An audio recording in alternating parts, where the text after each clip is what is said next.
In God's agenda production. I'm here to react on this trending video. Here, Basalo argument whether it was supernatural healing or when was supernatural intervention or never. My belief on our wall. On your cat, Kebe is your kubuna. More on our wall. Okuko onye oya na azu ya ka nkọrọ wo fa akụkọ if you continue watch that film ntia reaction na react o nwere otu nwaanyị mma ha bụ true life stories oge nọ na Abuja a woman ya no ọgbakọ anyị wee na-enye testimony wee na-akọ ihe mmụọ mere ya o wee sị because I go were mụta ihe o wee sị na ya anọgide ya na die na-enwe misunderstanding yes multiple times o nwezi mgbe o ruru die wee kwakọrọ ngwongwo ya wee kwu na be nna ya sị na ya ma ntị na ya anọgidogo na ọnwa ịtọ na be nna ya o wee wutie kedu ka ya ga-esi wee bezie na ọ na-akparata ya na be nna ya na ya ezu ori na ya gbara ama na ya gbara n'ilo na ya ma nsọ ala na ya nwụrụ nke ya mere o wee lụta ụbọchị o wee lụta ihe na-esi na nke onye akarịa ya wee were ọjị wee jewe n'ebe e nyiri nne ya wee sị ya nne ya kpọọ nne ya si ya nne ịnọzikwo ịmazikwo na di ya kpọnatara ya for 3 months na ya gbara n'ilo na onwere ihe ada na-asọ nsọ ya mere ya ji wee diza agwọ bụrụ ihe dị etu ebere a ka ebecha gọcha ọja wee were ọjị ọwarị ya wee tọwara debere nne ya n'enyi ya o wee ruo n'abalị o wee nọ nlọ wee fụ nne ya nwụrụ anwụ ka nne ya bịa wee jide ya kasị ya adam ya sue ihe ọzọ ya fụtaziri onwe ya na ngwurube di ya ruo na ngwurube di ya nna di ya anwụrụ after some years ka anụchara ya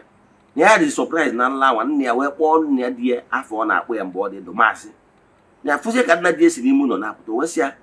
maasị na mgbe nwa gị bịara ịnụ nwa ma na ọgụ maka mkpọdo nwa n'aka biko kwe ka unu aba nwa m nwaanyị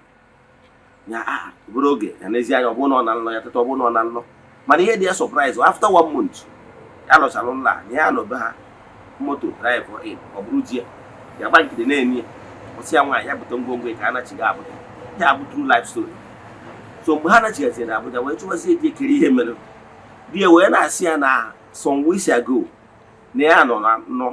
nna ya bụ di ya bịakwute ya wee sị ya kere ihe kpatara o ji wee kpọọ na Nkechi bụ nyanwa bụ Nkechi ya ji ekpanata Nkechi ba na ọnyanwa mere nyanwa iwu nne ya ji wee nyanwa di ya ji wee kpọnata ya mana anya ha kọrọziri di ya nọ n'ikpeazụ ka ya kọziri di ya ihe ya ji ọjị wee mee emuntago so onye sịrị gị na enwero supernatural intervention the same thing with ndị na-aya ahụ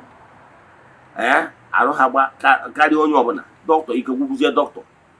all of a sudden arụ adịghị respond obodo respond ba onye gwara ụnụ ụdị ihe dị etu adịghị eme exist mana onye a lack the basic knowledge and common sense. Watch that video and learn from it. Thank you. Not the major and the ma Avambo Bertrand Obi Musu Album Chief Consultant Obstetrician and the Gynecologist. Yeah, science, medical science, maka ụmụnwaanyị ịmụ nwa. Ya bụ na nkọwa gị bụ na enwere ihe dị ka ọgwụgwọ nsọ ma ọ bụ ọgwụgwọ nke ịrịba ama ya bụ miraculous healing enwere ya nkọwa gị na-akọwa na enwe ya na-akpọ ọgwụgwọ nsọ n'ebe Chineke nọ wee mmecheta aka na nke ahụ o mere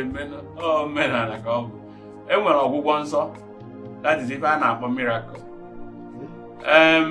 miracle nwere etu esi define na English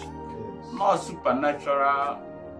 welcome occurrence that is beyond the natural and the scientific laws. So nyanwa bụ miracle ama ndị Igbo abịazize na ọgbarigbogharị mana ọgbarigbogharị nke a bụ nke anabatara anabata maka enwere so many ọgbarigbogharị nke wu fake mana ịma na ka define na miracle na dictionary nya eti ndị oyibo dele nke ya n'ọbụ welcome event anọ ife dị mma. So abịakwa na health enwere a lot of miracles nye ọgbarigbogharị nya na-egbocha gị itinye ego natural law tinyekwa scientific law ọ bịazie gafee ha mgbe ha mere scientific law mma nke mụnwa bụ na m welu onye nwee ịba malaria na ịgba ya ọgwụ malaria ọ kwụsị nyanwa dị scientific law mana ije were ọgwụ abụọ nke malaria nye na ọ ya akwụsịnụ so mana o nwere ndị ya bụ oluo o nwere malaria nwa inyechasịcha ya ọgwụ niile ọgwụ malaria niile ọ naghị isizi ya naba ike agwụnaghị ma ọ ya jekwa aka eji mara na o nwere ife ọzọ mana ị na-enye ya anya fụ na malaria ka ọ nakọta n'ala onwe ọkwa divine intervention ọkwa miracle. Mana ịma na ndị be anyị na ebe ha na-edobe miracle ha bụ nke ikezi ha na-eme ka ọ na-afụ n'anya mana because na miracle wụ divine intervention ọ karịrị ife anya mmadụ ya maka ọ dị beyond the natural law and the scientific law. Nya sayensị bụ na ọkammụta ọkanụzụ nya n'ihi eje weta nya ha na-akpọ epidemiology nya iweta sampụl ime interpret si oke na-etu a ka ọ si eme iwerezi o nwere ndị anaghị eme otu ahụ. Ife m na-ekwu bụ na enwere a lot of miracle in our work in the medical field. Mụnwa na-ekwu na alụgo m for medicine for 39 years. O nwetụgo n'ụlọ ọgwụ gị nke ị na-arụ ma ọ bụ na teaching hospital ebe ị na-arụ ọrụ bụ gọọmenti ụlọ ọgwụ nke ndị gọọmenti onwego ka isi efu ọnọdụ ebe iwitness na achọrọ ka agwọ mmadụ ọfịa arụ ekpe ekpere ọ bụrụgodi nọ onye arụ adịrọ ma ndị na-enekwu ya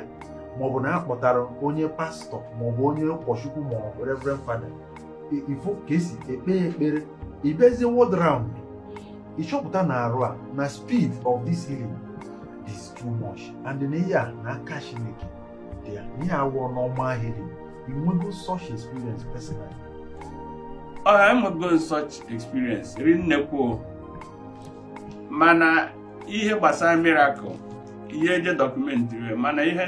nza gị ihe jụlọ m gbam enwego m such experiences. Enwe nke mgbụrụ afọ nwaanyị akwachicha ya nsị a na-apụtakwa na ya kwachicha ya nsị a na-apụta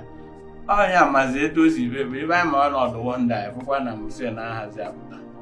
abịa na the last one a na-eme the operation mkpọrọ onye ọzọkwa mụ na ya na-aka o so mfu ihe m fụrụ emegidozila onye ya so nwaanyị kpecha akwụiri ife na mezi operation ọzọ nke kacha njọ nke a na-akpọ kansa enwere ike ịfụ somebody ọ bụrụ enwe kansa ihe dị cells ọ bụla kansa patient ruo n'ihe anyị na-asị na ọkarị gị ife sayensị ihe emezi explain na ya naba ya nakọtakwa efu onye anwa ọkunitekwa one prominent American onye ọbụla ma ịchọghị ị ga-abịa Google good industrialist ọ nwụchara na asịsị ya na ọ ga-anwụ o mechaa dụkwa mma chigata tinyezi ya ego na ihe dị ya na medical line. So if it's almost the answer is that no regard you got to get edebe. Chief dịka ọkammụta dọkịta na-afụ maka ụmụ nwanyị na-amụ nwa ma ọ bụ ụmụ nwanyị ịtụ ime ifutugo ọnọdụ ebe ihe gbasara ọgwụgwọ nsọ ma ọ bụ miraculous conception na nwanyị atụghị ime ndị na agbago mbọ mee ihe ya eme nyere ya aka n'ọgwụ ka a mara ma ya atụrụ ime ọfịaba arụ anọkọtazie nwaanyị ahụ bịasị ya dịzikwa ime kedu ihe ya akpọ ọnọdụ dị etu ahụ? Onye ma bụ miracle afọ anyị na-ekwu I'm going to a lot of women declare that now I have to see me not the sterile. What we call unexplained infertility. Is this a no nyanka, Nika Bukwagana, and now we're on any channel everything. But then I got a few of Tolima. What I go? So carry nne every day. When the guy dey ejezile for ya na about assisted reproduction. In vitro. Ina ka ta dacha na in vitro fail o nakwaze di me. On them every day. Carry nne. And even the process of conception na ndị mmadụ ma onye kwu na ya ga-atụ ime ọ miracle ka ọ bụ maka anyị bịakwa na sayensị ahụ o nwere ihe ị ga-enelecha si na nke a dị ọzọkọzọ ọ ya ga-akọtakwa onye ahụ n'ime na o ri nne ọ dịrị n'ebe ahụ ka e nwere lot of miracle.